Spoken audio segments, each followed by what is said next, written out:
റേപ്പുകൾ, gang റേപ്പുകൾ അടക്കം ആയിരക്കണക്കിനായ കേസുകൾ കണ്ടതാണെങ്കിലും ഒരു കളവുട വൈരാഗ്യത്തിന് ബലാത്സംഗം ചെയ്യാൻ ഒരുത്തിന് കൊട്ടേഷൻ, ഒരു റേപ്പ് കൊട്ടേഷൻ, അത് രാജ്യമെന്ന ലോകത്ത് തന്നെ കേട്ടുകഴിവില്ലാത്തതാണ്. ഇതാണ് ഇവിടുത്തെ വ്യവസ്ഥിതി.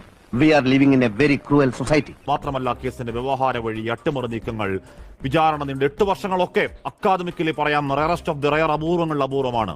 ഇതിന്റെ പിന്നിൽ വമ്പൻ സ്രാവുകളും നീലത്തിമിംഗലും ഒക്കെ ഉണ്ട്. അങ്ങനെ ഒരു നാൾ ചുമ്മാതിരിക്കുമ്പോൾ ഏതോ ഒരു ഡ്രൈവർ ഒരു 4-അംഗ ഗുണ്ടയ്ക്ക് അന്നാട്ടിലെ പ്രധാനപ്പെട്ട ഒരു നായക നടിയെ റേപ്പ് ചെയ്യാൻ ഉൾവിളി ഉണ്ടാകുന്നു.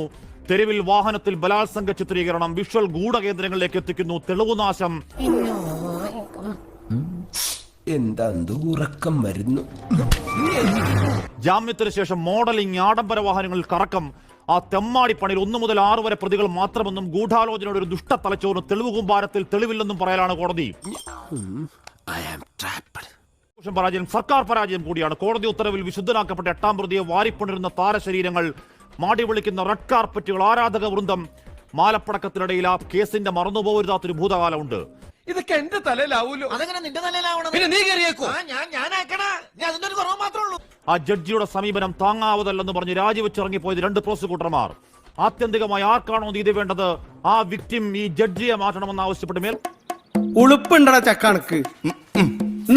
ആ മെമ്മറി കാർഡ് കോടതിയുടെ ചെസ്റ്റിൽ ആരൊക്കെയോ എന്തൊക്കെയോ ചെയ്തുവെന്ന നിയമവിരുദ്ധ നെറുകേടിൽ രാഷ്ട്രപതിക്ക് കത്തുപോയ കേസാണ്. ഒരു വിചാരണ കോടതി ഉത്തരവിൽ കഴുകിപ്പോകുന്ന കളങ്കങ്ങളാണോ, ഓടിച്ചിട്ട് കടിക്കുന്ന പേപ്പട്ടികൾ കണക്കെ നാദരില്ലാ കൂട്ടങ്ങളോ, അതോ ആ എക്കോ സിനിമയിൽ പറയും മട്ടിൽ മാസ്റ്റർ ട്രെയിൻഡ് മലേഷ്യൻ വേട്ടപ്പട്ടികളാണോ എന്ന് കാലം പറയട്ടെ, മേൽക്കോടതികൾ പറയട്ടെ.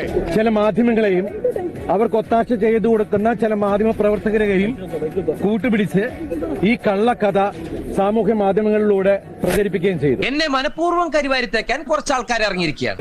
യഥാർത്ഥ ഗൂഢാലോചന എന്ന് പറയുന്നത് എന്നെ പ്രതിയാക്കാനാണ്. സമൂഹത്തില് എന്റെ കരിയർ, എന്റെ ഇമേജ്, എന്റെ ജീവിതം നശിപ്പിക്കാൻ വേണ്ടി ചെയ്തതാണ്. പ്രിയപ്പെട്ട സഹോദരി, 8 ആണ്ടുകൾ ഒരു ചെറിയ കാലയളവല്ല. വർഷങ്ങളിൽ നീ താണ്ടിയ വേദനാവഴികൾ, കേട്ട അധിക്ഷേപങ്ങൾ, ഇരയല്ല, അത് ജീവിതമല്ല, നീ തിരുത്താണ്, കരുത്താണ്. ഏത് കോടതിയിൽ തിരിച്ചടിയെങ്കിലും, ഏത് ആകാശം ഇടിഞ്ഞു വീണാലും മനസാക്ഷി കോടതി നിസ്തർക്കം നിനക്കൊപ്പം മാത്രമാണ്. ആർജവത്തിന്റെ അവസാന വാക്കേ അഭിവാദ്യങ്ങൾ. കുത്തുവാള എടുത്തു പോട്ടെ നായിന്റെ മോൻ നശിച്ച് നാരായണക്കല്ലെടുക്കും.